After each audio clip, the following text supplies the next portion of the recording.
आपको सभी बच्चों को याद है कि इस समय हम लोग करंट इलेक्ट्रिसिटी के चैप्टर को स्टडी कर रहे हैं। करंट इलेक्ट्रिसिटी के चैप्टर में हमने जो भी लास्ट टाइम पढ़ा उसके बाद आज हम लोगों को स्टडी करना है कि अगर हमारे पास कोई भी कंडक्टर है, कोई भी चालक है, तो उसमें इलेक्ट्रिक करंट किस तरह से डेवलप होती है।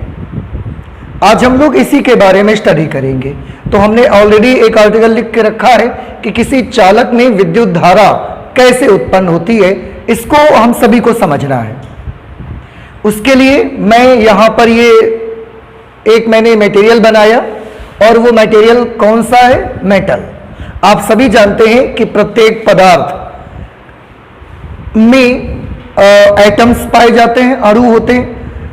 मटेरियल्स को तोड़ते हैं, मॉलिक्यूल्स मिलते हैं, अणु। इसके बाद अणु को तोड़ते हैं तो उसमें एटम्स मिलते हैं, परमाणु मिलते हैं हमें। ठीक है, मॉलिक्यूल्स, अणु, एटम्स, परमाणु। हमने मॉलिक्यूल्स नहीं बनाए, एटम्स बना के रखे हैं। तो ये जो भी हमने यहां पर बनाए हैं ये एक मेटल है और मेटल के भीतर ये मैंने 4 अणु आपको बना के दिखाए हैं। तो ये एटम्स हैं यहां पर। और आप सभी जानते हैं कि प्रत्येक परमाणु में उसके केंद्र में एक नाभिक होता है जो कि धनावेशित होता है और उसके चारों तरफ अपनी अपनी कक्षा में चक्कर लगाने वाले इलेक्ट्रॉन्स होते हैं। ठीक है, हमने यहां पर 4 परमाणु बनाए हुए हैं, उनके न्यूक्लियस बना दिए हैं हमने और प्रत्येक परमाणु की आउटर मोस्ट सेल का इलेक्ट्रॉन हमने बनाया हुआ है यहां पर। तो ये क्या चीज है? ये पहले आप देख लें, ये न्यूक्लियस है, नाभिक है, ये है इलेक्ट्रॉन। और ये ऐसा इलेक्ट्रॉन है जो कि इस नाभिक के चारों तरफ अपनी अपनी कक्षा में चक्कर लगा रहा है और ये इसके आकर्षण बल से बंधा हुआ है। ये पॉजिटिव चार्ज है, इलेक्ट्रॉन पर आप सभी जानते हैं नेगेटिव चार्ज होता है। तो ये नाभिक के आकर्षण बल से इलेक्ट्रॉन बंधा हुआ है, इसलिए हम इसका नाम रखते हैं बाउंड इलेक्ट्रॉन। ये बाउंड इलेक्ट्रॉन है। और ये जो हमारे पास जो भी मटेरियल होता है, जो भी मेटल होती है, एट कोर टेम्परेचर अगर मैं बात करूं,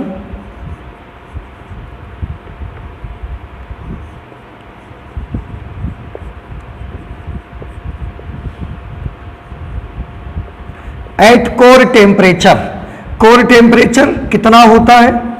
-273 डिग्री सेल्सियस, या अगर हम इसे केल्विन में चेंज करें तो वो 0 केल्विन आएगा। तो कोर टेम्परेचर, जब भी किसी मटेरियल का टेम्परेचर कोर टेम्परेचर यानी कि -273 डिग्री सेल्सियस के बराबर होता है या 0 केल्विन, डिग्री सेल्सियस को केल्विन में कन्वर्ट करने के लिए आप सभी जानते हैं हमको 273 उसमें जोड़ना पड़ता है। तो जैसे ही -273 डिग्री सेल्सियस में +273 ऐड करेंगे 0 केल्विन बन जाएगा। इस टेम्परेचर पर जो भी इलेक्ट्रॉन्स होते हैं उनके पास बस इतनी ही ऊर्जा होती है कि वो नाभिक के चारों तरफ अपनी अपनी कक्षा में चक्कर लगाते रहते हैं। एट कोर टेम्परेचर हम लोग इसको लिख लेते हैं,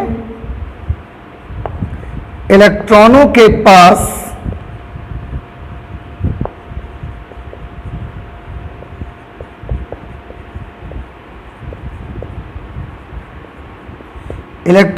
पास केवल इतनी ही ऊर्जा होती है कि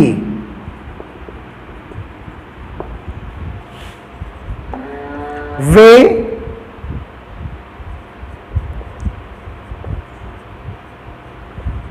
नाभिक के आकर्षण बल के कारण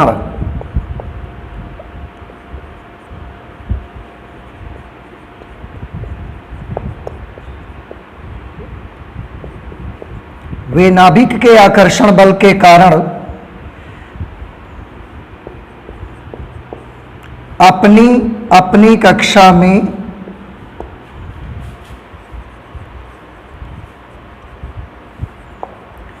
केवल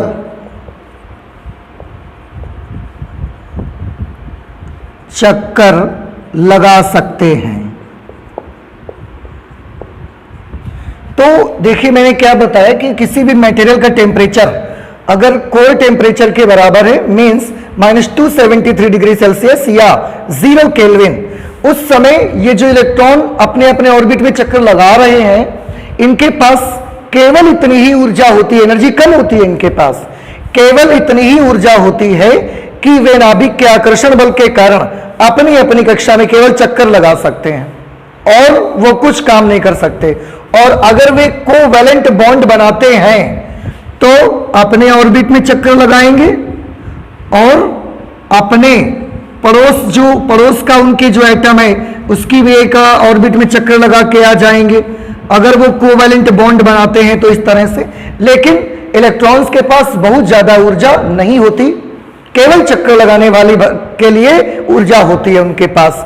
इस प्रकार के इलेक्ट्रॉन को हम बोलते हैं बाउंड इलेक्ट्रॉन, क्योंकि ये इलेक्ट्रॉन नाभिक के आकर्षण बल से लगातार बंधा हुआ है, ये जा नहीं पा रहा है दूर कहीं, इसलिए इस इलेक्ट्रॉन का हमने नाम रखा बाउंड इलेक्ट्रॉन।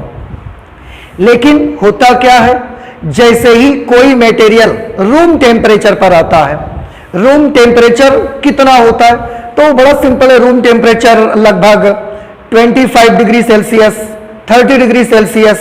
तो अगर कोई भी मटेरियल रूम टेम्परेचर पर है, जैसे हमारे घरों के कमरे का टेम्परेचर है, तो उस टेम्परेचर पर जब भी हम मेटल को या कोई भी मटेरियल होता है, तो क्योंकि रूम टेम्परेचर इसकी तुलना में बहुत ज्यादा होता है, लगभग 300 केल्विन के आसपास। अब आप सोच सकते हैं core temperature 0 kelvin, room temperature 300 kelvin, तो रूम टेम्परेचर कोर टेम्परेचर की तुलना में बहुत ज्यादा होता है।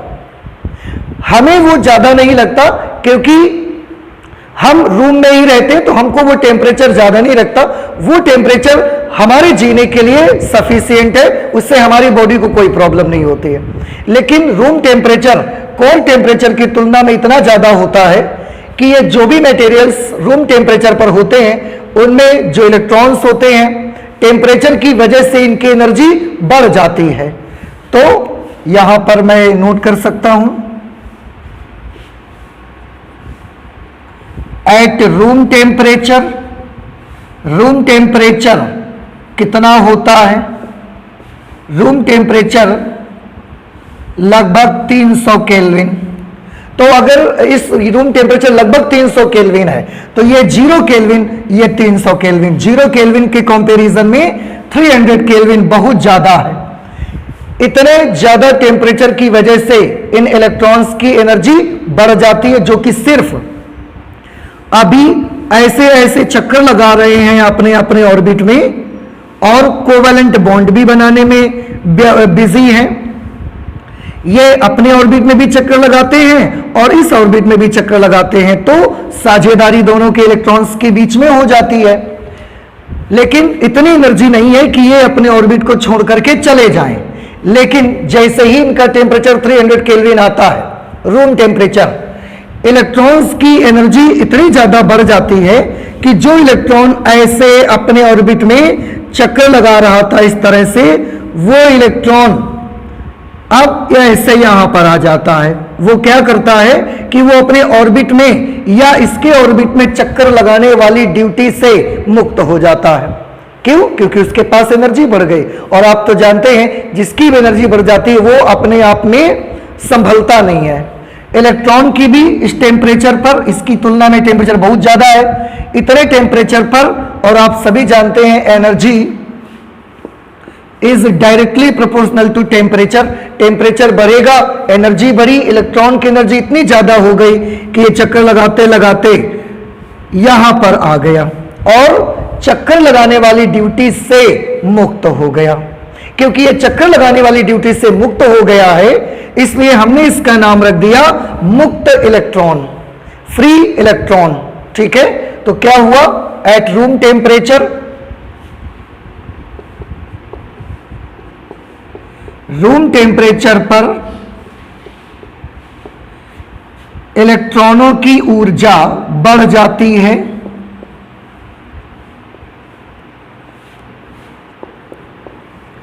इलेक्ट्रॉनों की ऊर्जा बढ़ जाती है तथा वे नाभिक के आकर्षण बल से मुक्त होकर तथा वे नाभिक के आकर्षण बल से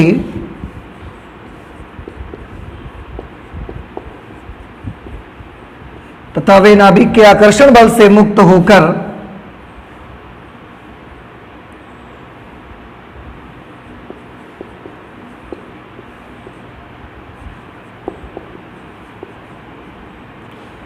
नाभिक के आकर्षण बल से मुक्त होकर पदार्थ के भीतर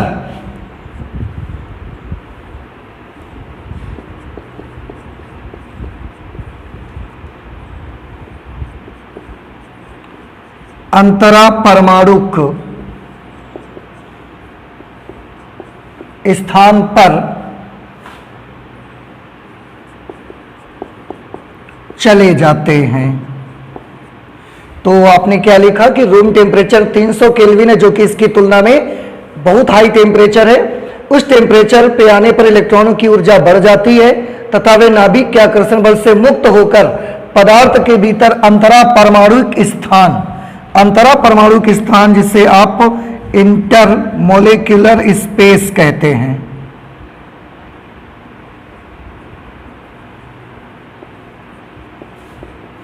इंटरमोलिक्यूलर स्पेस पर चले जाते हैं। ये परमाणुओं के बीच में यहां जो ये जगह खाली रहती है बेटा, इसे हम बोलते हैं इंटरमोलिक्यूलर स्पेस।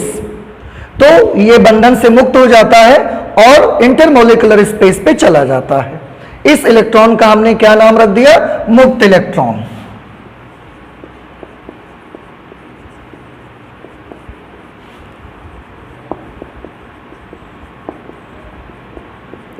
इस प्रकार के इलेक्ट्रॉनों को मुक्त इलेक्ट्रॉन कहा जाता है।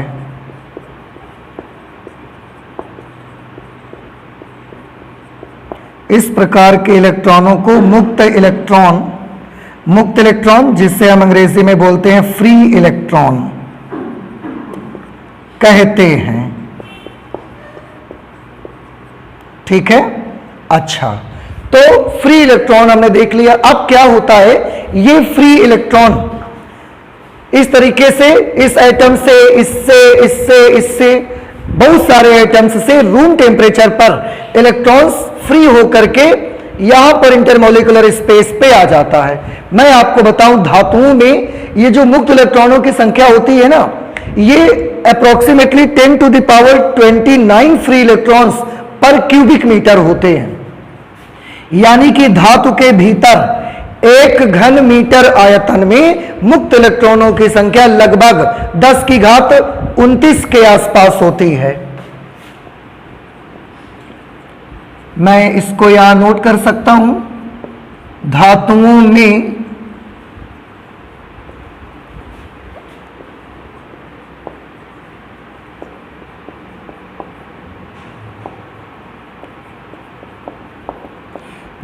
में मुक्त इलेक्ट्रॉनों की संख्या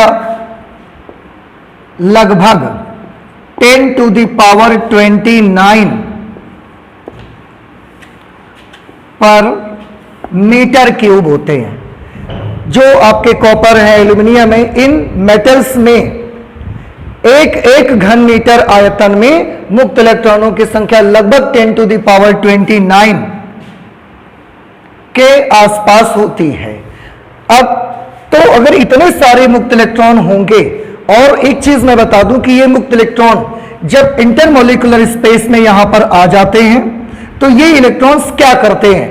क्या ये इलेक्ट्रॉन इंटरमोलिकुलर स्पेस में अपनी अपनी जगह पर खड़े रहते हैं, रुके रहते हैं, या ये गति करते हैं? तो मैं आपको बताऊं कि ये जितने भी फ्री इलेक्ट्रॉन्स हैं जो कि इंटरमोलिकुलर स्पेस पे आ जाते हैं, ये सभी फ्री इलेक्ट्रॉन्स इंटरमोलिकुलर स्पेस पे आने के बाद बड़ी तेजी से गति करते हैं। आप जानते हैं क्यों? क्योंकि इनकी एनर्जी बहुत ज्यादा बढ़ चुकी है।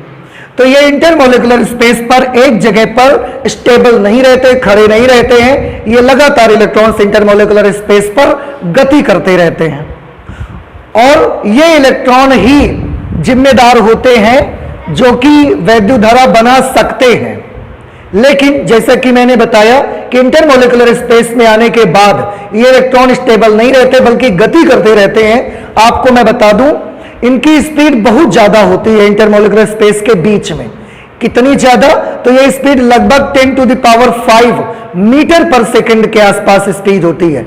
10⁵ मीटर पर सेकंड के आसपास स्पीड होती है। और आपको यह भी बता दूं मैं कि ये वाली जो स्पीड होती है इसे हम बोलते हैं थर्मल स्पीड, ऊष्मीय चाल बोला जाता है उन्हें। इसकी ऊष्मीय चाल बेटा क्यों बोलते हैं? ऊष्मीय चाल हम इसलिए बोलते हैं क्योंकि ये इलेक्ट्रॉन टेम्परेचर की वजह से ही तो एटम के या न्यूक्लियस के अट्रैक्शन फोर्स से फ्री हुआ है। अब टेम्परेचर की वजह से ही इसके पास एनर्जी है, और जितनी ज्यादा एनर्जी होगी उतनी ज्यादा इसकी वेलोसिटी होगी। तो क्योंकि इसके पास ये जो वेलोसिटी है ये हाई टेम्परेचर की वजह से है। अब हाई टेम्परेचर की वजह से जो वेलोसिटी है इसलिए हमने उसका नाम रखा थर्मल वेलोसिटी, ऊष्मीय वेग, क्योंकि ये वेग उसका हाई टेम्परेचर की वजह से है। तो अब इसको भी हम लोग नोट कर लेते हैं कि मुक्त इलेक्ट्रॉनों का ये जो इंटरमोलिकुलर स्पेस में मुक्त इलेक्ट्रॉन रहते हैं ये रुके हुए नहीं रहते हैं बल्कि ये बड़ी तीव्र गति से तीव्र चाल से गति करते रहते हैं। इसको भी हम लोग नोट कर लेते हैं।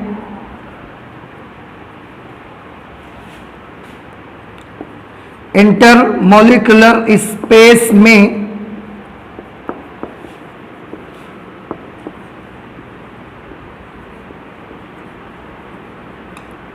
इंटरमोलिकुलर स्पेस में जो भी फ्री इलेक्ट्रॉन्स होते हैं वे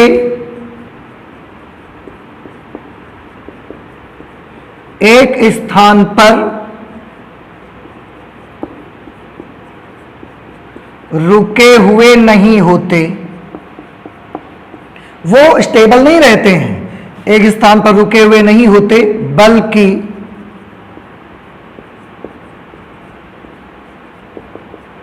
तीव्र वेग से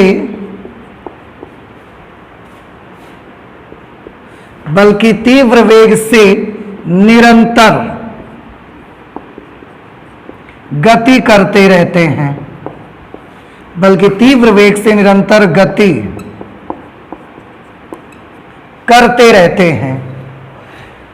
और तीव्र वेग से निरंतर गति करते रहते हैं, तो इस तीव्र वेग को हम उनकी कौन सा वेग बोलते हैं? ऊष्मीय वेग। एक बात बेटा और मैं बताऊं, जो ऊष्मीय वेग होता है ये एक अनियमित वेग होता है। अनियमित वेग का मतलब कैसा? Irregular motion. अनियमित वेग वो वेग होता है जिस पर इलेक्ट्रॉन के ना तो चलने की एक अपनी निश्चित दिशा होती है और ना ही तो इलेक्ट्रॉन के चलने का कोई निश्चित वेग होता है। यह वेग थोड़ा कम ज्यादा होता रहता है और इलेक्ट्रॉन इस एक निश्चित दिशा में भी इस वेग से नहीं चलता। कभी इलेक्ट्रॉन मटेरियल के भीतर इधर चल रहा है तो कभी अचानक किसी से टक्कर हो गई तो ऐसा चलने लगा, फिर ऐसा चलने लगा। इस तरीके से यह वेग, इसका परिमाण भी निश्चित नहीं होता है और इसकी दिशा भी निश्चित नहीं होती। इसका मतलब यह एक अनियमित वेग होता है और इस वेग का हमने क्या नाम रखा? ऊष्मीय वेग। निरंतर गति करते रहते हैं इलेक्ट्रॉनों का यह वेग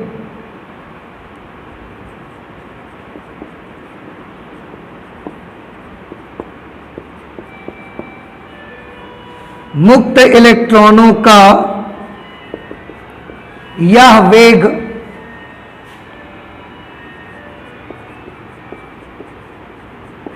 मुक्त इलेक्ट्रॉनों का यह वेग अनियमित, इरेगुलर होता है। अर्थात इरेगुलर होने का क्या मतलब है यह भी हमको देखना है। अर्थात उनके वेग का ना तो कोई निश्चित परिमाण होता है, उनके वेग का ना तो कोई निश्चित परिमाण होता है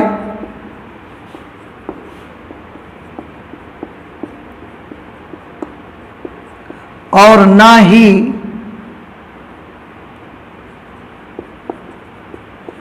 कोई निश्चित दिशा होती है।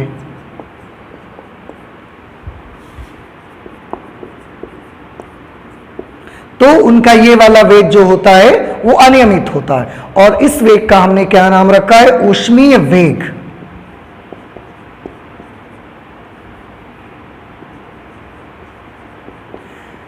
मुक्त इलेक्ट्रॉनों के इस वेग को, मुक्त इलेक्ट्रॉनों के इस वेग को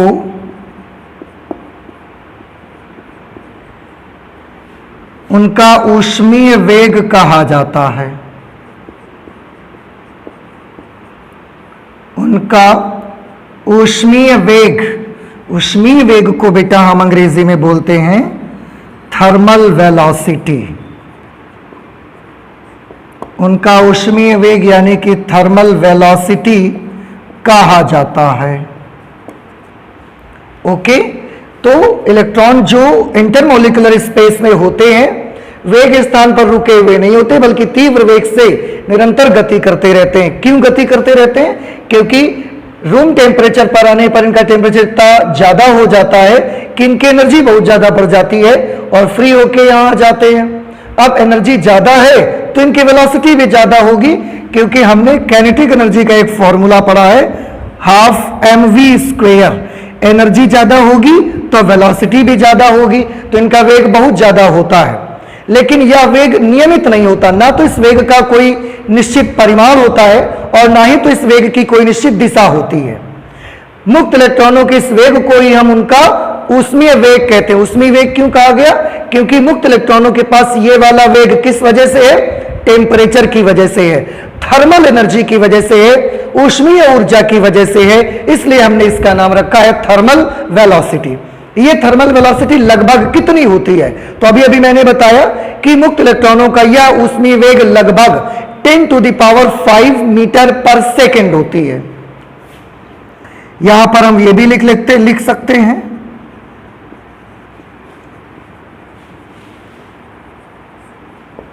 thermal velocity of free electrons. Thermal velocity of free electrons, this is approximately equal to 10⁵ metre per second. 10⁵ metre per second ये वेलोसिटी होती है, and it is too high velocity. 10⁵ metre per second आप समझ सकते हैं। अगर मैं इसको किलोमीटर में चेंज करूं तो इसमें मुझे 1000 से डिवाइड करना पड़ेगा। अगर मैं 1000 से डिवाइड करूंगा तो ये मुझे वेलोसिटी मिलेगी 100 किलोमीटर पर सेकेंड। तो मुक्त इलेक्ट्रॉनों का जो ऊष्मीय वेग होता है वो होता है लगभग 100 किलोमीटर पर सेकेंड की रफ्तार। ये स्पीड बहुत ज्यादा है, ये 1 सेकेंड में 100 किलोमीटर डिस्टेंस ट्रेवल करना, तो ये स्पीड मुक्त इलेक्ट्रॉनों की बहुत बड़ी स्पीड है। लेकिन अब मैं एक चीज आपको और बता दूं, ये स्पीड हमने तो एक चीज पढ़ा हुआ है कि जब भी चार्ज फ्लो होता है किसी कंडक्टर में, चार्ज जब भी एक स्थान से दूसरे स्थान तक प्रवाहित होता है किसी कंडक्टर में, तो उसमें करंट डेवलप हो जाती है, करंट बनने लगती है, इलेक्ट्रिक करंट उत्पन्न हो जाती है। अब हम यहां पर भी देख रहे हैं कि जो इलेक्ट्रॉन नाभिक के आकर्षण बल से मुक्त होकर इंटरमोलिकुलर स्पेस में आ गए हैं वो भी रुके हुए नहीं हैं, बल्कि वो भी लगातार क्या करते रहते हैं? 100 किलोमीटर पर सेकेंड की स्पीड से गति करते रहते हैं।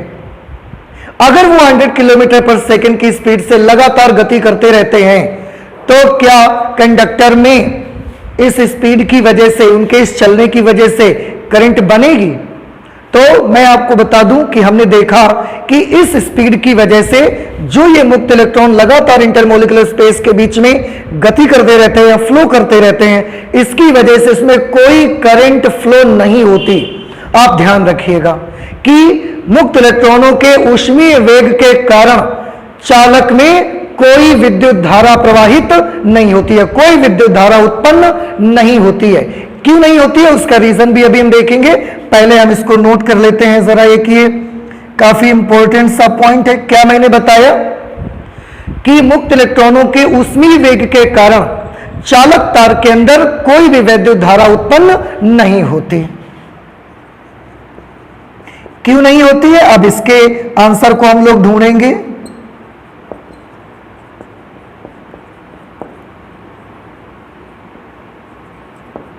मुक्त इलेक्ट्रॉनों के ऊष्मीय वेग के कारण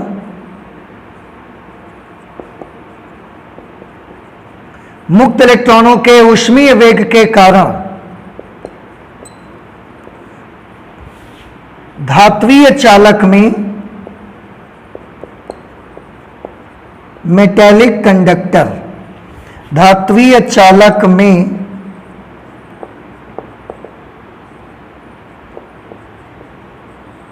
विद्युत धारा प्रवाहित नहीं होती, विद्युत धारा प्रवाहित नहीं होती। देखिए बेटा कितना अजीब है ना ये सब कुछ, कि शुरू में जब हमने इलेक्ट्रिक करंट स्टडी किया तो हमने पढ़ा कि अगर चार्ज पार्टिकल एक जगह से दूसरी जगह तक चलेगा तो उससे करंट डेवलप हो जाएगी। लेकिन आज हम क्या बोल रहे हैं, फ्री इलेक्ट्रॉन्स, एक चार्ज पार्टिकल्स है फ्री इलेक्ट्रॉन्स, और वो इतनी हाई स्पीड से इंटरमोलिकुलर स्पेस में लगातार गति करते रहते हैं।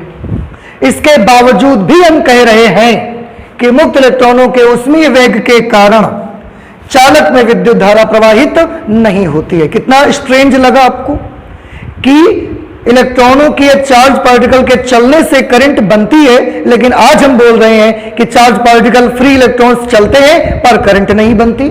इसके पीछे क्या रीजन है? इसके पीछे बड़ा सिंपल सा रीजन है, आप इसको थोड़ा सा सोचने का प्रयास करें कि किसी भी कंडक्टर में जो करंट आप कैलकुलेट करते थे, कैसे कैलकुलेट करते थे, याद करिए मैंने आपको क्या तरीका बताया था। करंट को कैलकुलेट करने का हमारा जो तरीका था वो ये था कि आप जो कंडक्टर हमारे पास है, जो मेटेलिक कंडक्टर हमारे पास है, उसके किसी भी जगह पर आप एक गेट लगाकर खड़े हो जाइए। आप ऐसा एक गेट लगा करके उस पर खड़े हो जाइए और फिर ये काउंट कर लीजिए कि इस क्रॉस सेक्शन से, इस अनुप्रस्थ काट से एक सेकंड में कितना चार्ज पार्टिकल पास होता है।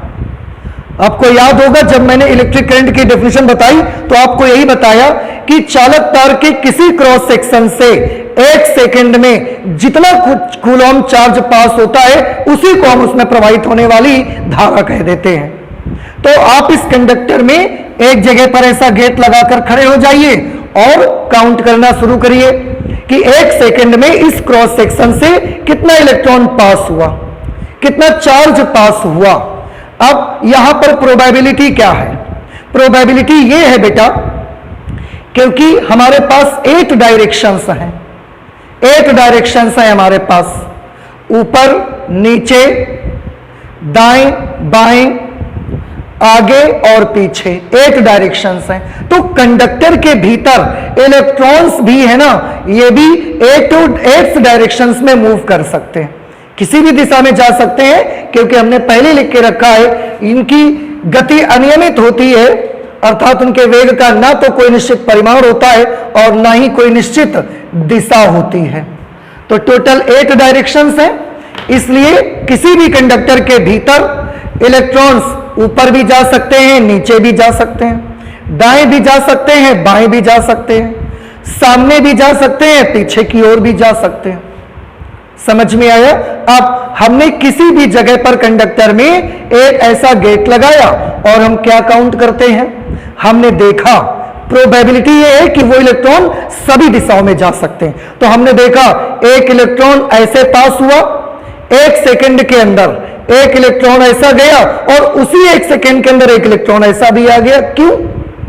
क्योंकि कंडक्टर के भीतर इतने ज्यादा ही मुक्त इलेक्ट्रॉन्स हैं। आप देख सकते हैं, अभी मैंने लिखा कि धातुओं के भीतर मुक्त इलेक्ट्रॉनों की संख्या 10⁻29 पर क्यूबिक मीटर, लगभग 1 मीटर क्यूब में 10⁻29 फ्री इलेक्ट्रॉन्स उसमें होते हैं।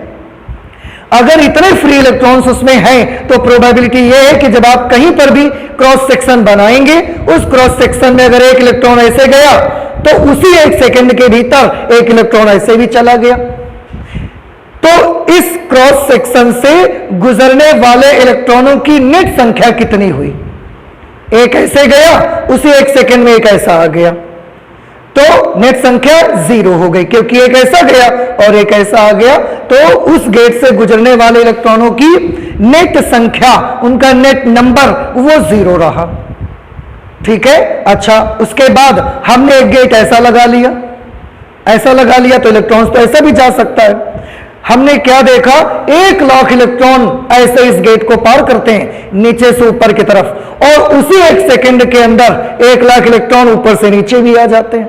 अब नेट संख्या कितनी हुई? 0। हमने गेट को ऐसा लगा लिया।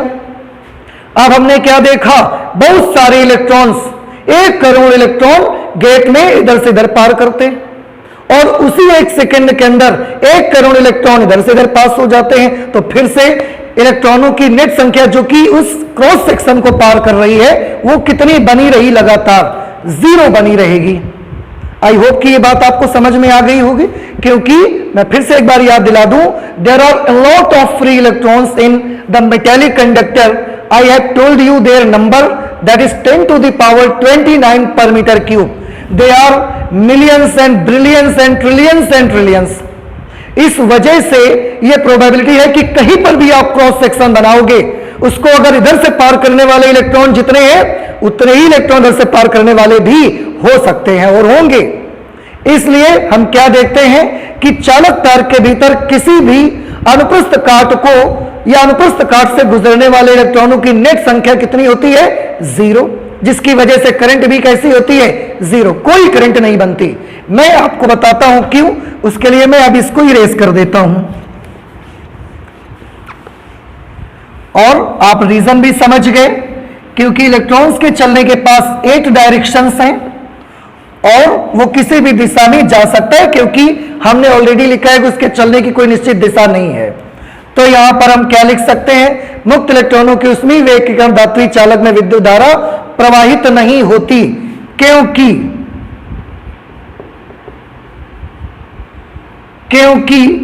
चालक तार में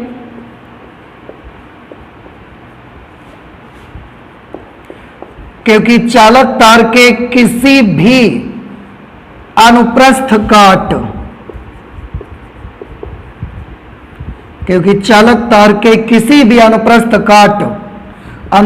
काट को बेटा बोलते हैं क्रॉस सेक्शन, क्योंकि चालक तार के किसी भी अनुप्रस्थ काट से गुजरने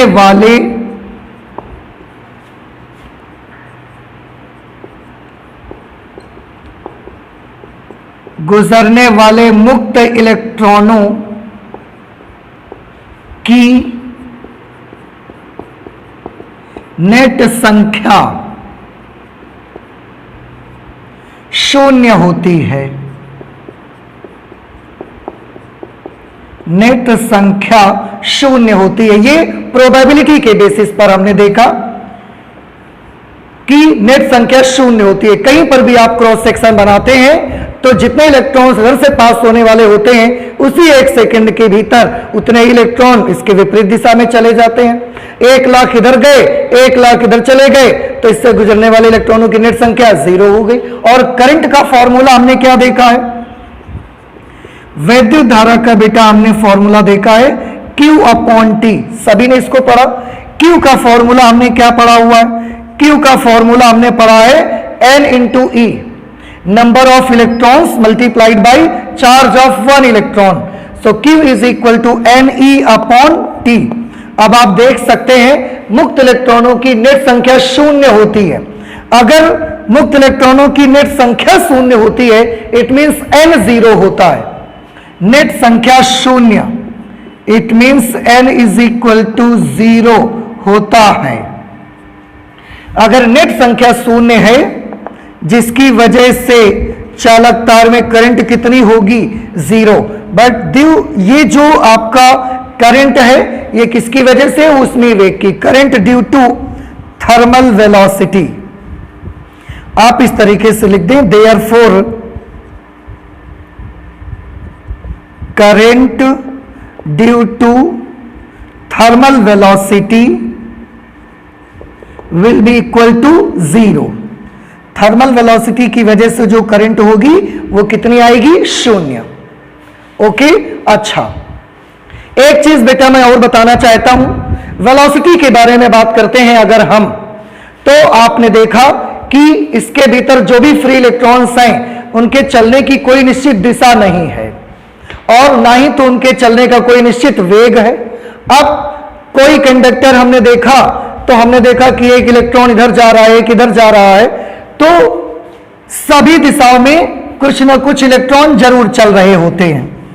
अगर सभी दिशाओं में कुछ ना कुछ इलेक्ट्रॉन जरूर चल रहे हैं तो हम जो ये उनका सभी का ऊष्मीय वेग, हर इलेक्ट्रॉन का अपना अपना उनके पास एक ऊष्मीय वेग है, हम उस ऊष्मीय वेग का एवरेज निकालना चाहते हैं, उसका औसत पता लगाना चाहते हैं कितना होगा।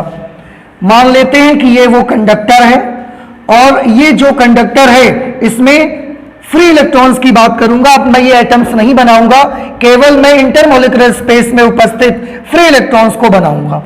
एक इलेक्ट्रॉन किसी क्षण मैंने देखा, at any instant there is a one electron which is moving in this direction with velocity u1 and this is its thermal velocity। किसी क्षण मैंने देखा एक कंडक्टर के भीतर इंटरमॉलिक्यूलर स्पेस में फ्री इलेक्ट्रॉन्स मूव कर रहे हैं। अब मैं एटम नहीं बनाऊंगा, उनमें से एक इलेक्ट्रॉन को मैंने देखा इस दिशा में जा रहा था और उसकी थर्मल वेलोसिटी u1 है। एक इलेक्ट्रॉन मैंने देखा इस दिशा में जा रहा था, उसकी थर्मल वेलोसिटी u2 है। एक इलेक्ट्रॉन हमने देखा इस दिशा में जा रहा है, उसकी थर्मल वेलोसिटी u3 है। एक इलेक्ट्रॉन इस डायरेक्शन में, उसकी थर्मल वेलोसिटी u4 है। एक इस डायरेक्शन में चल रहा है, उसकी थर्मल वेलोसिटी u5 है। एक इलेक्ट्रॉन ऐसे जा रहा है, उसकी थर्मल वेलोसिटी u6 है। इस तरह से मैंने मान लिया कि एक कंडक्टिंग मटेरियल के भीतर, एक मेटेलिक कंडक्टर के भीतर पर क्यूबिक मीटर में जो 10 to the power 29 free electrons होते हैं, उन सब की अपनी अपनी एक एक थर्मल वेलोसिटी है और अपनी अपनी एक एक निश्चित दिशा है। सभी एक ही दिशा में चले ऐसा नहीं हो रहा है। अब ऐसी सिचुएशन पे अगर मैं सभी का औसत वेग निकालूं, average thermal velocity, average thermal velocity of free electrons, मुक्त इलेक्ट्रॉनों का औसत ऊष्मीय वेग, इसे हम बोलेंगे मुक्त इलेक्ट्रॉनों का औसत ऊष्मीय वेग। मुक्त इलेक्ट्रॉनों का औसत ऊष्मीय वेग अगर मैं निकालूंगा तो एवरेज कैसे निकाला जाएगा? एवरेज के लिए सारी वेलोसिटीज का हमको औसत चाहिए। एवरेज तो आप भी सब लोग जानते हैं कि आप कैसे निकालेंगे, सारी वेलोसिटीज को ऐड कर देंगे और because velocity is a vector quantity, इसलिए मुझे उनका वेक्टर सम करना पड़ेगा, सदिश योग करना पड़ेगा। u1 plus u2 plus vector u3 plus vector u4 dot dot dot dot vector un upon n। अब मैं इसके बारे में आपको बात बताऊं कि हमने यहां पर सदिश योग किया है, ठीक है। अब सभी बच्चे गौर से देखेंगे।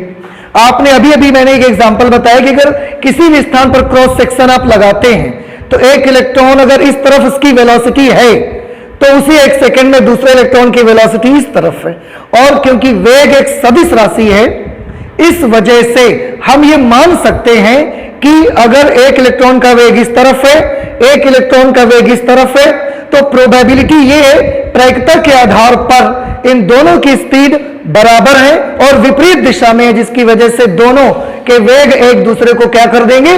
कैंसल। एक ऊपर से नीचे जा रहा तो एक नीचे से ऊपर जा रहा है, ये भी एक दूसरे को कैंसिल कर देंगे।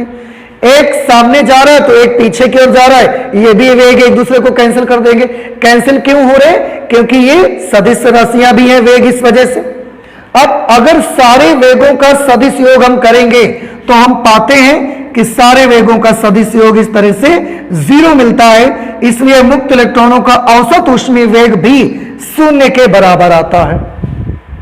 ठीक है, क्योंकि इलेक्ट्रॉन्स के चलने के पास 8 डायरेक्शंस हैं और वो किसी भी दिशा में अपने ऊष्मीय वेग से गति कर सकता है। और ऊष्मीय वेग से गति करते समय मैंने अभी आपको बताया कि संभावनाएं ये हैं कि एक इलेक्ट्रॉन अगर इस दिशा में जा रहा है तो एक ऐसे जा रहा होगा, ये इसका वेग इसके वेग को कैंसिल कर देगा, इसका वेग इसके वेग को कैंसिल कर देगा, ये इसको कैंसिल कर देगा, ये इसको कैंसिल कर देगा, ये इसको कैंसिल कर देगा। और क्योंकि इलेक्ट्रॉन्स का नंबर इतना ज्यादा है कि ये संभावना और ज्यादा बढ़ जाती है फिलहाल, इसलिए मुक्त इलेक्ट्रॉनों का औसत ऊष्मीय वेग भी कैसा होता है? 0 के बराबर होता है। और यही रीजन है कि थर्मल वेलोसिटी से इलेक्ट्रॉन्स लगातार मेटालिक कंडक्टर में मूव करते हैं, पर इस थर्मल वेलोसिटी की वजह से कंडक्टर के अंदर करंट का फ्लो नहीं बनता। आप याद रखिएगा कि थर्मल वेलोसिटी की वजह से कंडक्टर में करंट का फ्लो नहीं होता। तो फिर अब हम लोग सोचने लगे कि अगर इलेक्ट्रॉन चल रहा है उसके बाद भी कंडक्टर के अंदर करंट डेवलप नहीं हो रही है तो करंट कब डेवलप होगी फिर? तो मैं बताऊं, थर्मल वेलोसिटी से चलते समय तो कंडक्टर के भीतर करंट डेवलप नहीं हो रही है, लेकिन हमने देखा कि अगर हम उनमें एक दूसरी वेलोसिटी दे देते हैं तो करंट डेवलप हो जाती है और उस वेलोसिटी का हमने नाम रखा ड्रिफ्ट वेलोसिटी। Drift velocity. तो अब हम ये पढ़ने चल रहे हैं कि ड्रिफ्ट वेलोसिटी क्या होती है। क्यों?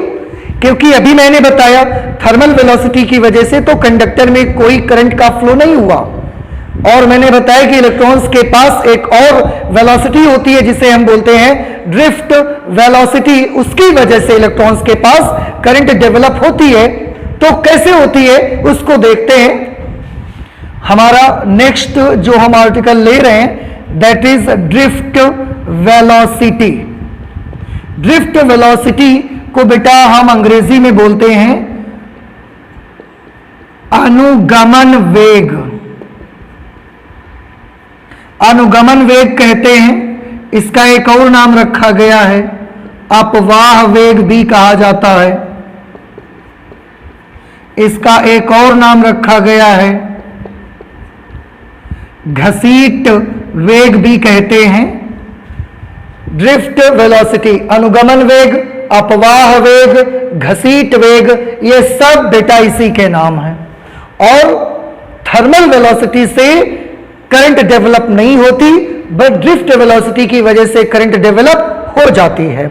अब ये ड्रिफ्ट वेलोसिटी क्या है तो हम इसके बारे में अब थोड़ा सा स्टडी कर लेते हैं। मैं आपको सबसे सीधी भाषा में बता दूं कि ड्रिफ्ट का मतलब होता है खिसकना।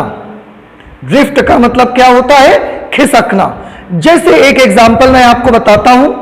आप जैसे आप अपने स्कूल में हैं और वहां पर लाइन बनाकर आप ऐसा चल रहे हैं, ठीक है, बहुत सारी लाइन्स हैं बच्चों की और वो सारे बच्चे अपनी अपनी लाइन में ऐसे चले जा रहे हैं। लेकिन हुआ क्या? वहां पर हुआ ये कि एक बच्चा अपनी लाइन छोड़ करके, ऐसे सब बच्चे जा रहे थे अपनी अपनी लाइन में, एक बच्चे ने अपनी लाइन छोड़ करके ऐसे चलता गया और अपनी लाइन छोड़ करके यूं ऐसे बगल वाली लाइन पे शिफ्ट हो गया। ऐसे चलता गया और चलते चलते अपनी बगल वाली लाइन पे ऐसा शिफ्ट होके चला जा रहा है। तो ये वाली वेग को हम उसको बोलेंगे, ये जो शिफ्ट हो गया इसको हम बोलेंगे कि वो स्टूडेंट ड्रिफ्ट हो गया। ड्रिफ्ट का मतलब खिसकना होता है, तो वो स्टूडेंट अपनी लाइन से खिसक के यहां पर आ गया। जैसे मैं अगर इस तरफ से ऐसे चलते चला जाता हूं, लेकिन थोड़ी दूर चलने के बाद मैं ऐसे होके चलने शुरू कर देता हूं, तो मैं क्या हो गया, मैं जो मेरी शुरुआत वाली मेरे चलने की डायरेक्शन थी, मैंने अपनी डायरेक्शन को छोड़ करके ऐसे चलना स्टार्ट कर दिया। तो बीच में मैंने थोड़ा सा क्या किया, ड्रिफ्ट किया ना, ये एक पार्टिकल ऐसे जा रहा था लगातार और उस पार्टिकल ने क्या किया, बीच में यहां पर आया और ऐसा चलना शुरू कर दिया। तो ये उसका क्या है, ये ड्रिफ्टिंग है उसकी, ये उसका खिसकना है। ठीक है, और ये ड्रिफ्टिंग कैसे होगी, तो बड़ा सिंपल है कि ये ड्रिफ्टिंग तभी होगी जब इस पार्टिकल को पुश लगेगा, धक्का लगेगा, एक फोर्स लगेगा। कौन फोर्स लगाएगा, तो यहां पर फ्री इलेक्ट्रॉन्स हैं, इलेक्ट्रॉन्स के पास चार्ज है और चार्ज पर फोर्स लगाने वाली चीज इलेक्ट्रिक फील्ड होती है। तो यहां पर उस पर इलेक्ट्रिक फील्ड फोर्स लगाएगा। ठीक है, अब हम थोड़ा सा ड्रिफ्ट के बारे में समझते हैं, ये बहुत इंटरेस्टिंग है, आप सभी बच्चे इसको अच्छे से जरा समझिएगा। उसके लिए मैं यहां पर एक कंडक्टर बना लेता हूं। मैंने यहां पर काफी बड़ा सा कंडक्टर बना लिया है आपको समझाने के लिए, एक चालक मैंने बनाया। और अभी हमने क्या देखा कि अगर मैं एटम नहीं बनाता हूं तो जो फ्री इलेक्ट्रॉन्स होते हैं वो लगातार, उनके चलने की ना तो कोई निश्चित दिशा होती है ना ही कोई निश्चित वेग होता है, उसी वेग से चलते रहते हैं। एक इलेक्ट्रॉन मैंने देखा जो कि इस तरफ जा रहा था u1 वेलोसिटी से, एक इलेक्ट्रॉन मैंने देखा इस तरफ जा रहा था u2 वेलोसिटी से। ये अपनी अपनी थर्मल वेलोसिटीज से चल रहे हैं। एक इलेक्ट्रॉन हमने देखा ऐसे जा रहा था और इस दिशा में जा रहा था, एक इलेक्ट्रॉन चलते हुए इस डायरेक्शन पे जा रहा था। ऐसा बहुत सारे इलेक्ट्रॉन यहां पर मूव कर रहे थे। एक इलेक्ट्रॉन ऐसे चल के जा रहा था। ये सब अपनी अपनी थर्मल वेलोसिटी से मूव कर रहे हैं। एक इलेक्ट्रॉन ऐसे यहां पर मूव कर रहा था, इस डायरेक्शन में चलते हुए जा रहा था और सब अपने अपने ऊष्मीय वेग से गति कर रहे थे। हमने क्या किया, अभी मैंने बोला ड्रिफ्टिंग के लिए क्या चाहिए, ड्रिफ्टिंग के लिए धक्का चाहिए, पुश चाहिए। आप ऐसे चलते हैं और आपको बगल से आके कोई ऐसे धक्का मार देता है इधर से, फिर आप थोड़ा सा ऐसा खिसक जाते हैं और चलना स्टार्ट कर देते हैं। तो ड्रिफ्टिंग के लिए हमको एक पुश चाहिए, हमको धक्का चाहिए, हमको फोर्स चाहिए। वो फोर्स मैं इलेक्ट्रॉन पे लगवाना चाहता हूं। इलेक्ट्रॉन पर फोर्स कौन लगा सकता है, तो आंसर इलेक्ट्रॉन पर फोर्स इलेक्ट्रिक फील्ड लगा सकता है। इलेक्ट्रिक फील्ड क्रिएट करना पड़ेगा मुझे और उस समय वो इलेक्ट्रिक फील्ड हर इलेक्ट्रॉन पर पुश लगा देगा। तो इस कंडक्टर के दोनों तरफ मैं एक इलेक्ट्रिक फील्ड क्रिएट कर देता हूं। कैसे, ऐसे क्रिएट कर देता हूं कि इस तरफ मैं रख देता हूं एक पॉजिटिवली चार्ज्ड प्लेट और इस तरफ मैं रख देता हूं एक नेगेटिवली चार्ज्ड प्लेट, धनावेशित प्लेट और ऋणावेशित प्लेट। एक तरफ धनावेशित एक तरफ ऋणावेशित प्लेट रख देता हूं। इससे क्या होगा, इससे यह होगा कि इस चालक तार के दोनों सिरों के बीच एक विभवांतर उत्पन्न हो जाएगा। ध्यान रखें, जैसे ही आप ये प्लस और माइनस प्लेट लगाएंगे विभवांतर V उत्पन्न हो जाएगा। विभवांतर V उत्पन्न होने से आप सभी जानते हैं कि इन दोनों प्लेट्स के बीच में प्लस से माइनस की तरफ, पॉजिटिव प्लेट से नेगेटिव प्लेट की तरफ इलेक्ट्रिक फील्ड भी उत्पन्न हो जाएगा, वैद्युत क्षेत्र भी उत्पन्न हो जाएगा और यहां पर भी होगा बीच में। लेकिन मैं बीच में बना के आपको इलेक्ट्रिक फील्ड लाइंस नहीं दिखा रहा हूं क्योंकि मुझे इन इलेक्ट्रॉन्स को ड्रिफ्ट करके आपको दिखाना है। बट ध्यान रखें कि ये पॉजिटिव प्लेट यहां पर क्या कर देगी, इलेक्ट्रिक फील्ड क्रिएट कर देगी। तो विभवांतर की वजह से क्या उत्पन्न होता है, विभवांतर की वजह से वैद्युत क्षेत्र की तीव्रता दोनों प्लेट्स के बीच उत्पन्न हो जाती है जहां पर यह कंडक्टर रखा हुआ है। ठीक है, अच्छा अब क्या होगा, जैसे ही इलेक्ट्रिक फील्ड आएगा तो क्योंकि इलेक्ट्रॉन का, चाहे जो इलेक्ट्रॉन देखें, हर इलेक्ट्रॉन के पास उसका अपना खुद का एक चार्ज है। आप जानते हैं इलेक्ट्रॉन का चार्ज कितना होता है, इलेक्ट्रॉन का चार्ज E के बराबर होता है। नेगेटिव चार्ज होता है इस पर, ये आप सभी को पता है, नेगेटिव चार्ज होता है। अब इलेक्ट्रिक फील्ड लगते ही हर इलेक्ट्रॉन पर एक फोर्स लगना स्टार्ट हो जाएगा। जैसे इलेक्ट्रिक फील्ड लगा हर इलेक्ट्रॉन पर एक फोर्स लगना स्टार्ट हो जाएगा। कितना, आंसर है जो फोर्स लगेगा वो लगेगा माइनस E इंटू E के बराबर। आप याद करिए लेसन 1 में यह चीज आपको बताई गई थी कि अगर किसी भी वैद्युत क्षेत्र के अंदर कोई इलेक्ट्रॉन है, यह एक इलेक्ट्रिक फील्ड है, इलेक्ट्रिक फील्ड इंटेंसिटी E है, इसके भीतर अगर यहां पर कोई हमने निगेटिवली चार्ज्ड पार्टिकल रखा है तो इस पर फोर्स लगना स्टार्ट हो जाएगा वैद्युत क्षेत्र की विपरीत दिशा में। कितना बल लगेगा? E इंटू ई के बराबर। अगर यहां पर कोई पॉजिटिव चार्ज रखा हुआ है प्लस Q, तो इस पर इलेक्ट्रिक फील्ड की डायरेक्शन पे फोर्स लगना स्टार्ट हो जाएगा प्लस Q इंटू ई। ठीक है, ये चीज हम सबसे शुरू में पढ़ चुके हैं। तो ये तो सारी इलेक्ट्रॉन्स हैं, इन पर फोर्स माइनस E इंटू ई लगना स्टार्ट हो जाएगा। अब अगर इतना फोर्स लगने लगेगा तो क्योंकि सभी के सभी यहां पर क्या है? इलेक्ट्रॉन्स हैं, सभी इलेक्ट्रॉन्स का मास इक्वल है, इसलिए फोर्स की वजह से सभी इलेक्ट्रॉन्स पर एक एक्सीलरेशन उत्पन्न होगा। कितना एक्सीलरेशन उत्पन्न होगा? सभी इलेक्ट्रॉन्स पर एक त्वरण उत्पन्न हो जाएगा। त्वरण उत्पन्न होता है फोर्स अपॉन मास, बल बटे द्रव्यमान, इतना त्वरण हर इलेक्ट्रॉन पर उत्पन्न हो जाएगा। और इस एक्सीलरेशन की वजह से ध्यान दीजिए बेटा, क्योंकि इलेक्ट्रॉन पर जो फोर्स लगेगा वो इलेक्ट्रिक फील्ड की अपोजिट डायरेक्शन पे लगेगा। आप यहां से भी देख सकते हैं इलेक्ट्रिक फील्ड की अपोजिट डायरेक्शन पे लग रहा है। और एक चीज देखें, फोर्स के फॉर्मूले में नेगेटिव साइन आ रहा है। ये तो इलेक्ट्रॉन का चार्ज है which is a scalar quantity. It means जो फोर्स होगा this will be opposite to the direction of electric field. Electric field की दिशा के विपरीत दिशा में होगा, या माइनस निशान हमको यहां बताता है। तो विपरीत दिशा में ही एक्सीलरेशन भी उत्पन्न होगा इलेक्ट्रॉन पर, और उस एक्सीलरेशन की वजह से हर इलेक्ट्रॉन पर एक वेग उत्पन्न हो जाएगा। किस तरफ वेग उत्पन्न होगा? देखिए, आंसर है एक्सीलरेशन की दिशा में। एक्सीलरेशन की दिशा क्या है? वैद्युत क्षेत्र की दिशा के विपरीत। आप देखिए ना, वैद्युत क्षेत्र के साथ नेगेटिव साइन आ रहा है। तो प्रत्येक इलेक्ट्रॉन में उत्पन्न त्वरण इलेक्ट्रिक फील्ड की अपोजिट डायरेक्शन पे उत्पन्न होगा। यानी कि इलेक्ट्रॉन पर इलेक्ट्रिक फील्ड के अपोजिट, इलेक्ट्रिक फील्ड इधर की तरफ है तो अपोजिट डायरेक्शन पे इस पर एक त्वरण उत्पन्न होगा, और इस त्वरण की वजह से प्रत्येक इलेक्ट्रॉन में एक वेलोसिटी डेवलप हो जाएगी। किस दिशा में वेलोसिटी डेवलप होगी? आंसर है एक्सीलरेशन की डायरेक्शन में होगी। ठीक है, एक्सीलरेशन किस तरफ हो रहा है? हमने यहां पर क्या देखा? सभी फ्री इलेक्ट्रॉन्स का चार्ज सेम है, सभी फ्री इलेक्ट्रॉन्स के लिए इलेक्ट्रिक फील्ड सेम है, सभी फ्री इलेक्ट्रॉन्स का मास सेम है, इसलिए सभी इलेक्ट्रॉन पर जो फोर्स लगेगा सेम फोर्स लगेगा, क्योंकि सबका E और कैपिटल E सेम है।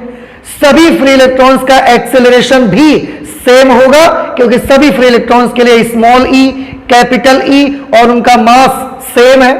अब सभी इलेक्ट्रॉन्स पर अगर सेम एक्सेलरेशन लगेगा तो सभी इलेक्ट्रॉन्स पे एक जो वेलोसिटी डेवलप हुई है नई, ये वेलोसिटी भी सबकी सेम होगी। ठीक है, किस तरफ उत्पन्न होगी?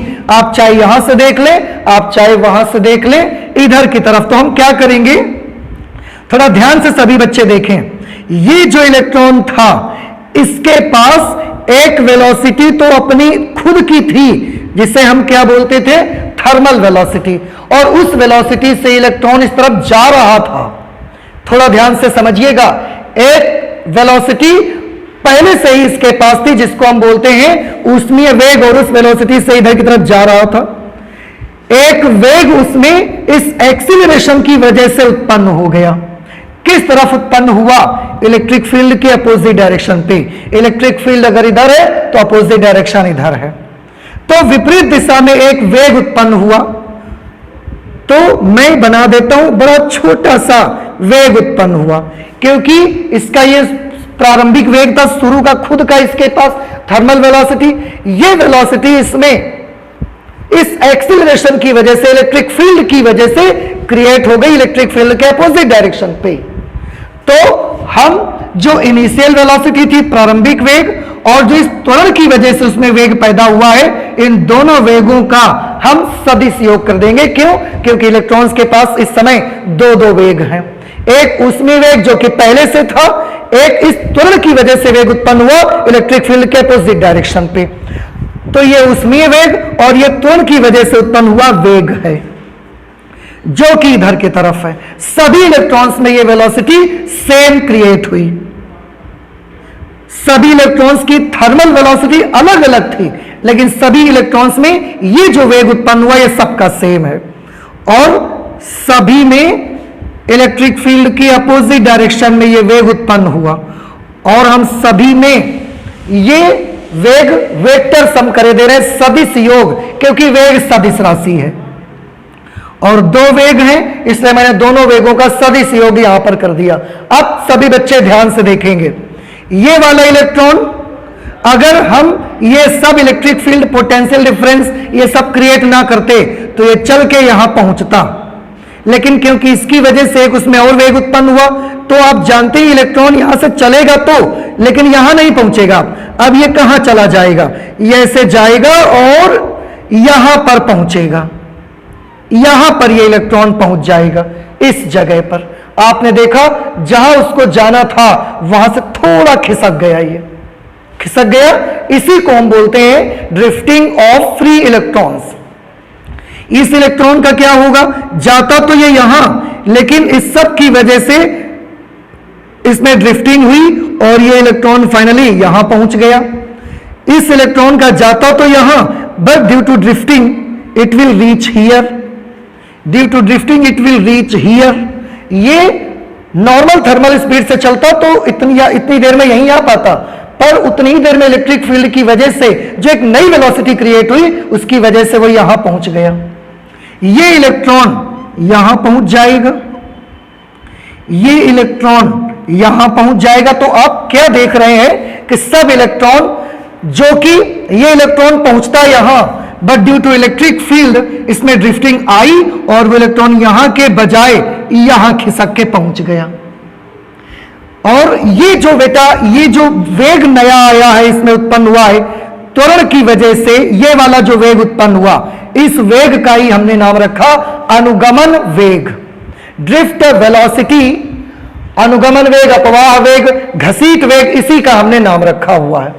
तो घसीट वेग किसको कहते हैं? और एक चीज देखिए, ये जो ड्रिफ्ट वेलोसिटी है, सभी इलेक्ट्रॉन्स की ड्रिफ्ट वेलोसिटी, सभी इलेक्ट्रॉन्स की थर्मल वेलोसिटी अलग अलग डायरेक्शन पे थी, लेकिन सभी इलेक्ट्रॉन की ड्रिफ्ट वेलोसिटी आप देखें, इस इलेक्ट्रॉन की ड्रिफ्ट वेलोसिटी इधर की तरफ, इस इलेक्ट्रॉन की ड्रिफ्ट वेलोसिटी इधर की तरफ, इस इलेक्ट्रॉन की इधर की तरफ, इसकी इधर की तरफ, इस इलेक्ट्रॉन की इधर, इस इलेक्ट्रॉन की इधर, सबकी drift velocity opposite to electric field है। तो सारी इलेक्ट्रॉन्स का जो अनुगमन वेग है वो एक ही दिशा में है।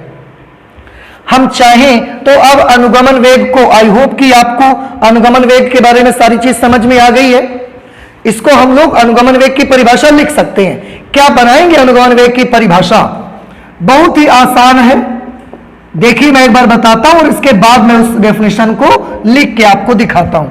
यहां पर क्या किया मैंने, जब किसी चालक तार के दोनों सिरों के बीच एक विभवांतर स्थापित किया जाता है तो इस विभवांतर के कारण चालक तार के भीतर एक विद्युत क्षेत्र उत्पन्न हो जाता है। उस विद्युत क्षेत्र के कारण प्रत्येक मुक्त इलेक्ट्रॉन पर विद्युत क्षेत्र की विपरीत दिशा में एक वैद्युत बल आरोपित होने लगता है। आपने देखा वैद्युत बल विद्युत क्षेत्र की विपरीत दिशा में लगता है। इस वैद्युत बल के कारण प्रत्येक इलेक्ट्रॉन पर एक समान त्वरण उत्पन्न होता है, वैद्युत क्षेत्र की विपरीत दिशा में वो भी उत्पन्न होता है। इस त्वरण की वजह से प्रत्येक इलेक्ट्रॉन में विद्युत क्षेत्र की विपरीत दिशा में एक वेग उत्पन्न होता है जिसका परिमाण भी निश्चित है और दिशा भी निश्चित है। आप देखिए मैंने बताया सबका एक्सीलरेशन सेम है, इसलिए सबकी वेलोसिटी सेम होगी, सबके वेलोसिटी की डायरेक्शन भी सेम है, तो एक निश्चित परिमाण और एक निश्चित वेग उत्पन्न होता है वैद्युत क्षेत्र की विपरीत दिशा में। इस निश्चित वेग को ही हम बोलते हैं अनुगमन वेग। तो कौन सा वेग अनुगमन वाला है? ये वाला है, या ये छोटा सा वाला वेग अनुगमन वेग है? तो आंसर ये बड़ा वाला वेग तो थर्मल वेलोसिटी है, ये जो छोटा सा वेग है ये अनुगमन वेग है। ठीक है, अब हम इसको डिफाइन कर लेते हैं। अनुगमन वेग क्यों डिफाइन कर लिया जाए तो कैसे लिखेंगे? हम लिखेंगे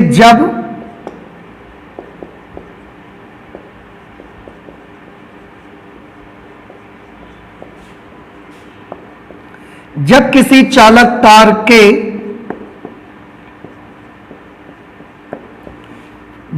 चालक तार के दोनों सिरों के बीच एक विभवांतर स्थापित किया जाता है,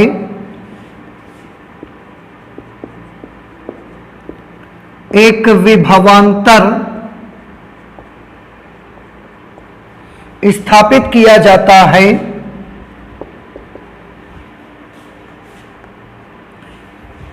तो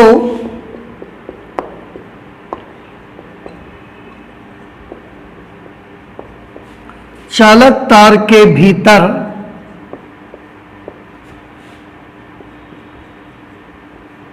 एक विद्युत क्षेत्र उत्पन्न हो जाता है। चालक तार के भीतर एक विद्युत क्षेत्र उत्पन्न हो जाता है,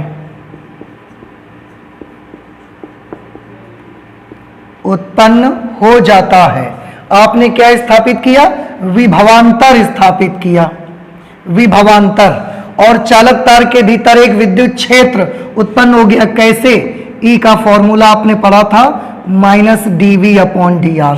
चालक तार की कुछ लंबाई है और उसके दोनों सिरों पे विभवांतर है, जिसकी वजह से उसमें विद्युत क्षेत्र उत्पन्न हो जाता है।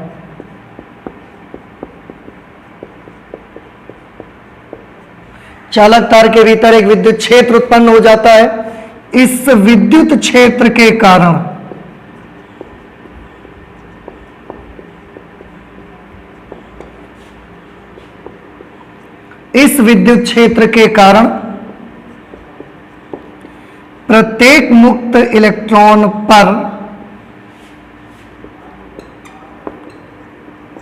इस विद्युत क्षेत्र के कारण प्रत्येक मुक्त इलेक्ट्रॉन पर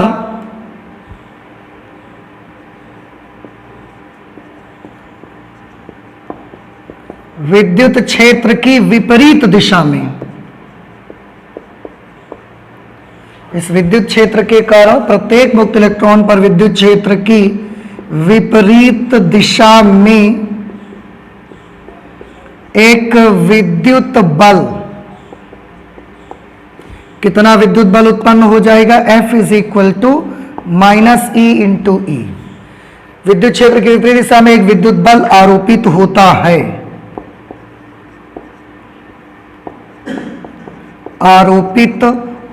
है,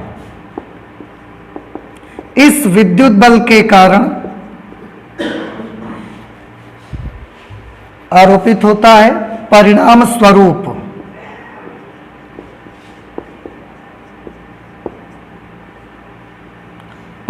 स्वरूप प्रत्येक इलेक्ट्रॉन पर एक समान त्वरण, परिणाम स्वरूप प्रत्येक मुक्त इलेक्ट्रॉन पर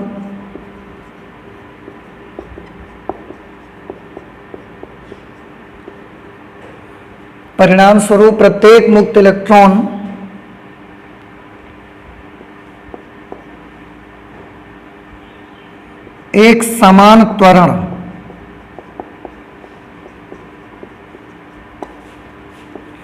कितना त्वरण? -E/m। एक समान त्वरण हमने क्यों लिखा? क्योंकि सभी इलेक्ट्रॉन्स का चार्ज सेम है, सभी पर इलेक्ट्रिक फील्ड सेम है, सबका मास सेम है। मुक्त इलेक्ट्रॉन, परिणाम स्वरूप प्रत्येक मुक्त इलेक्ट्रॉन एक समान त्वरण A = -E/m से विद्युत क्षेत्र की विपरीत दिशा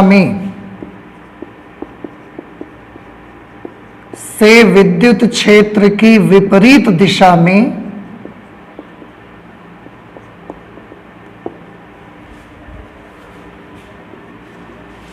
एक निश्चित वेग से गति करने लगता है। गति करने लगता है। एक्सेलरेशन की वजह से विद्युत क्षेत्र की विपरीत दिशा में निश्चित वेग से, देखिए प्रत्येक इलेक्ट्रॉन विद्युत क्षेत्र की विपरीत दिशा में गति करता है। प्रत्येक इलेक्ट्रॉन का वेग अब निश्चित होता है, निश्चित वेग से गति करने लगता है।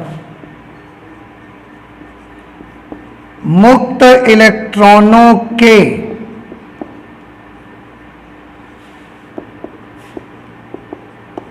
इस निश्चित वेग को ही मुक्त इलेक्ट्रॉनों के इस निश्चित वेग को ही मुक्त इलेक्ट्रॉनों का अनुगमन वेग कहा जाता है, ही उनका अनुगमन वेग कहा जाता है। अनुगमन वेग कहा जाता है। ठीक है, आप फिर से एक बार डेफिनेशन में पढ़ दूं कि जब किसी चालक तार के दोनों सिरों के बीच एक विभवांतर स्थापित किया जाता है तो चालक तार के भीतर एक विद्युत क्षेत्र उत्पन्न हो जाता है। इस विद्युत क्षेत्र के कारण प्रत्येक मुक्त इलेक्ट्रॉन पर विद्युत क्षेत्र की विपरीत दिशा में एक विद्युत बल -E × E आरोपित होता है। परिणाम स्वरूप प्रत्येक मुक्त इलेक्ट्रॉन एक समान त्वरण -E से विद्युत क्षेत्र की विपरीत दिशा में एक निश्चित वेग से गति करने लगता है। एक्सेलरेशन की वजह से सब अपोजिट टू E मूव करने लगते हैं। क्योंकि विद्युत क्षेत्र की विपरीत दिशा में सब गति करते हैं तो सबकी दिशा सेम हो गई और सबका वेग भी निश्चित हो गया। तो मुक्त इलेक्ट्रॉनों के ये जो निश्चित वेग उनमें आया, इसी को हम उनका अनुगमन वेग कहते हैं। तो याद रखें, ये वाला वेग मुक्त इलेक्ट्रॉन का थर्मल वेलोसिटी है। ये वाली जो स्पीड आपने देखा जिसकी वजह से वो यहां से यहां खिसक गया, ये अनुगमन वेग है। मैं यहां पर थोड़ा सा लिख के बता देता हूं आपको, ये कौन सी स्पीड है, ये थर्मल वेलोसिटी की वजह से वो यहां पर आता। ये जो छोटी सी मैंने बनाई है पार्ट, ये ड्रिफ्ट वेलोसिटी की वजह से यहां पर आया है। ड्रिफ्ट वेलोसिटी, ठीक है, इससे अनुगमन वेग कहा जाता है। मैं बता दूं, अनुगमन वेग को Vd से प्रदर्शित करते हैं। अनुगमन वेग को Vd, drift velocity, D as a suffix, Vd से प्रदर्शित करते हैं। Vd से प्रदर्शित करते हैं, ठीक है। अच्छा, अब बात ये आती है कि ड्रिफ्ट वेलोसिटी तो हमने पढ़ लिया, क्या ये ड्रिफ्ट वेलोसिटी करंट को बना सकती है? तो आंसर है यस, ये करंट को बना सकती है। अब यहां पर मैं लिख सकता हूं, अनुगमन वेग ही चालक तार में वैद्युत धारा के लिए उत्तरदायी है। अनुगमन वेग ही, अनुगमन वेग ही चालक तार में विद्युत धारा के लिए, अनुगमन वेग ही चालक तार में विद्युत धारा के लिए उत्तरदायी है। आप याद रखिए, अनुगमन वेग की वजह से चालक तार में विद्युत धारा बन सकती है। कैसे? 1 मिनट लगेगा, मैं आपको समझाता हूं। फिर से वही तरीका, अगर मैं कोई भी कहता है कि क्या इस चालक तार में अब करंट बनी, तो मेरा फिर वही मेथड है, क्या कि कहीं पर भी आप एक क्रॉस सेक्शन लगा दीजिए और काउंट करिए कि कितने इलेक्ट्रॉन्स इसको पार कर रहे हैं। अगर क्रॉस सेक्शन को पार करने वाले इलेक्ट्रॉनों की नेट संख्या, नेट नंबर 0 होगा तो करंट कैसी होगी? 0। लेकिन अगर क्रॉस सेक्शन को क्रॉस करने वाले फ्री इलेक्ट्रॉन्स का नेट नंबर 0 नहीं है, इसका मतलब कुछ ना कुछ करंट बनी। तो चलिए यहां पर बना के देखिए, कहीं पर भी आप एक क्रॉस सेक्शन ऐसा बना लीजिए। यहां पर मैंने ऐसा एक क्रॉस सेक्शन बना लिया। अब मैं काउंट करता हूं कि इस क्रॉस सेक्शन को कितने इलेक्ट्रॉन्स ने पार किया और किस दिशा में पार किया। ध्यान से देखिए, इस क्रॉस सेक्शन को ये इलेक्ट्रॉन किस दिशा में चल रहा है, आप ध्यान से देखें। इधर की तरफ चल रहा है। ये किस तरफ चल रहा है? इधर की तरफ चल रहा है। ये इधर की तरफ चल रहा है। ये भी इस साइड में चल रहा है। इसका भी डायरेक्शन इधर की तरफ है, इसका भी डायरेक्शन इधर की तरफ है। अब आप मुझे थोड़ा सा सोच करके बताइए कि अगर ये सारे इलेक्ट्रॉन्स इस क्रॉस सेक्शन को पार करेंगे तो किधर की तरफ ये चल रहे हैं? सब इधर की तरफ चल रहे हैं ना। बाई चांस सारे इलेक्ट्रॉन्स ने ऐसा क्रॉस सेक्शन को पार किया। अब बताइए कौन सा इलेक्ट्रॉन है जो ऐसा वापस जा रहा है? क्या कोई फ्री इलेक्ट्रॉन कंडक्टर के भीतर है जो ऐसा गेट से इधर के बजाय ऐसा वापस भी जा रहा है? कोई इलेक्ट्रॉन, कोई इलेक्ट्रॉन नहीं है बेटा। सारे इलेक्ट्रॉन्स वैद्युत क्षेत्र के विपरीत दिशा में ऐसे गति कर रहे। तो जब आप ये क्रॉस सेक्शन लगाओगे यहां पर तो आप देखेंगे कि सारे इलेक्ट्रॉन्स उधर से गेट को इधर की तरफ तो पार कर रहे हैं, लेकिन कोई भी इलेक्ट्रॉन इस गेट को इधर से इधर की तरफ पार नहीं कर रहा है, क्योंकि सारे इलेक्ट्रॉन इधर की तरफ जा रहे हैं। अब अगर किसी भी इलेक्ट्रॉन ने ऐसा पार नहीं किया, इसका मतलब यह हुआ कि क्या इस क्रॉस सेक्शन को पार करने वाले इलेक्ट्रॉनों का नेट नंबर 0 हुआ? आंसर है नेट नंबर इनका 0 नहीं हुआ। अगर नेट नंबर 0 नहीं हुआ तो करंट 0 हुई? करंट 0 नहीं हुई, करंट बनी। नहीं समझ में आया? एक चीज मैं और बता दूं कि ये जो अनुगमन वेग होता है ये बहुत छोटा सा वेग होता है बेटा। ये जो अनुगमन वेग आप देख रहे हैं ना, मैंने यहां पर इतना बड़ा बनाया है, लेकिन ये अनुगमन वेग बहुत छोटा होता है।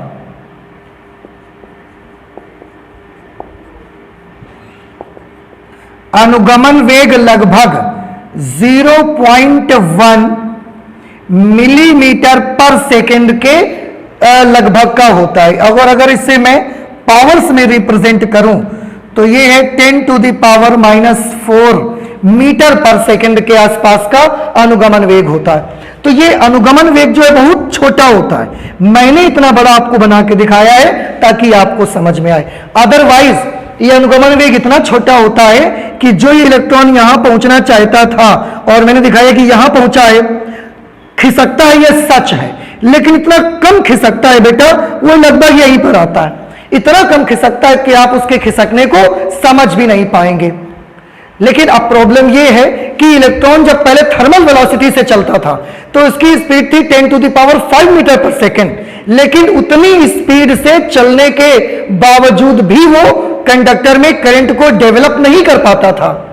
लेकिन यह ड्रिफ्ट वेलोसिटी जो कि इतनी छोटी वेलोसिटी है, 0.1 मिलीमीटर पर सेकेंड की वेलोसिटी है, इतनी छोटी वेलोसिटी होने के बावजूद भी यह कंडक्टर के भीतर करंट को डेवलप कर देती है।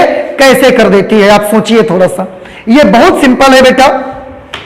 पहली बात तो जो भी क्रॉस सेक्शन आपने बनाया, इस क्रॉस सेक्शन को सारे इलेक्ट्रॉन्स इधर की ही तरफ पार कर रहे हैं। कोई भी इलेक्ट्रॉन अब ऐसे वापस नहीं आ रहा है, तो इस क्रॉस सेक्शन से गुजरने वाले इलेक्ट्रॉनों की नेट संख्या 0 नहीं है। और एक चीज, स्पीड बहुत कम है लेकिन इलेक्ट्रॉनों की संख्या तो बहुत ज्यादा है। कितनी ज्यादा है? आपने शुरू में लिखा है 10 to the power 29 free electrons per cubic metre होते हैं।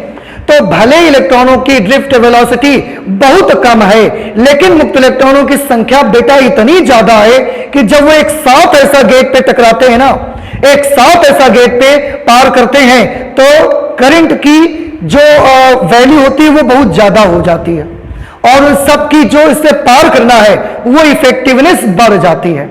फिर से ड्रिफ्ट वेलोसिटी बहुत कम है, लेकिन कोई भी क्रॉस सेक्शन को एक साथ, क्योंकि बहुत सारे इलेक्ट्रॉन्स पार करते हैं, 10 to the power 29, 10 to the power 28 electrons पार करते हैं, तो उनकी इफेक्टिवनेस, उस क्रॉस सेक्शन को पार करने की प्रभाविता, उनकी इफेक्टिवनेस इतनी ज्यादा होती है जिसकी वजह से चालक तार में करंट डेवलप हो जाती है। तो वही मैंने लिखा कि अनुगमन वेग ही चालक तार में विद्युत धारा के लिए उत्तरदायी होता है। तो भले आपके मन में ये लगने लगे कि ये वेग तो बहुत कम होता है, थर्मल वेलोसिटी बहुत ज्यादा होती थी, उस समय वो धारा पैदा नहीं कर पाई, तो ये तो बहुत कम है, ये कैसे पैदा कर पाएगा?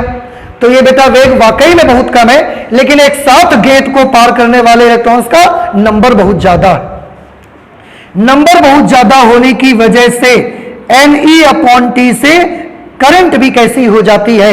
बहुत ज्यादा हो जाती है। ठीक है, तो आप इसको समझ गए होंगे मेरे ख्याल से कि हम ये लिख सकते हैं कि भले ही प्रत्येक मुक्त इलेक्ट्रॉन का अनुगमन वेग अत्यंत कम होता है, हम एक लाइन में इसको आपको लिख के दिखाई देते हैं, जिससे आपको थोड़ा सा ज्यादा जानकारी भी होगी और अच्छा भी लगेगा।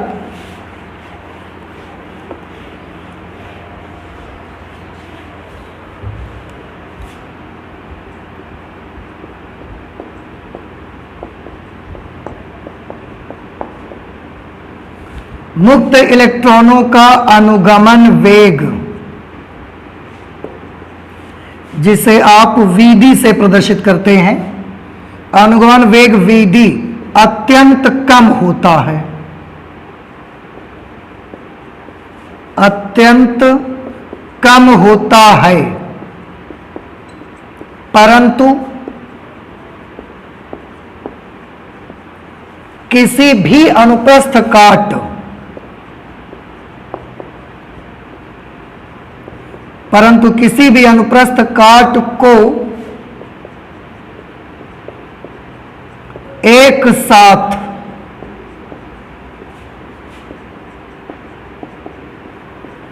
एक ही दिशा में पार करने वाले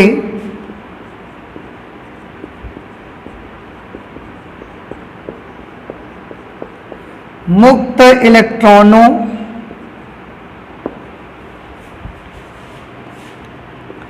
की संख्या इतनी अधिक होती है कि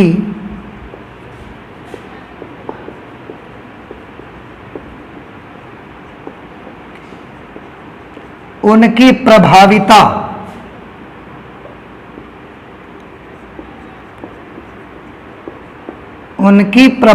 प्रभाविता मीन्स इफेक्टिवनेस, संख्या इतनी अधिक होती है कि उनकी प्रभाविता इफेक्टिवनेस बहुत अधिक बढ़ जाती है।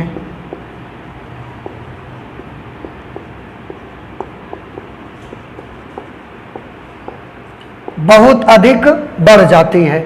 मुक्त इलेक्ट्रॉनों का अनुगमन वेग Vd अत्यंत कम होता है, परंतु किसी भी अनुप्रस्थ काट को एक साथ एक ही दिशा में पार करने वाले मुक्त इलेक्ट्रॉनों की संख्या इतनी अधिक होती है कि उनकी प्रभाविता बहुत अधिक बढ़ जाती है। और अब क्योंकि कोई इलेक्ट्रॉन वापस होने वाला नहीं है, तो अब उनका नंबर कैंसिल नहीं होता, वेलोसिटी कैंसिल नहीं होती है उनकी। इस वजह से ये ड्रिफ्ट वेलोसिटी की वजह से उसमें एक इलेक्ट्रिक करंट डेवलप हो जाती है। तो बेटा आज हमने देखा कि किसी भी कंडक्टर में इलेक्ट्रिक करंट कैसे डेवलप होती है। थर्मल वेलोसिटी से नहीं होती, ड्रिफ्ट वेलोसिटी से होती है। और ड्रिफ्ट वेलोसिटी क्या है ये भी आपने देखा, नंबर इतना ज्यादा हो जाता है कि करंट डेवलप हो जाती है। तो आज हम अपनी फिजिक्स के इस क्लास में इतना ही रख लेते हैं, आगे और भी बहुत इंटरेस्टिंग और बहुत अच्छी चीजें लेकर आएंगे, पढ़ाई करेंगे। तो चलते हैं, मिलते हैं नेक्स्ट वीडियो पे, नेक्स्ट क्लास में। Thank you.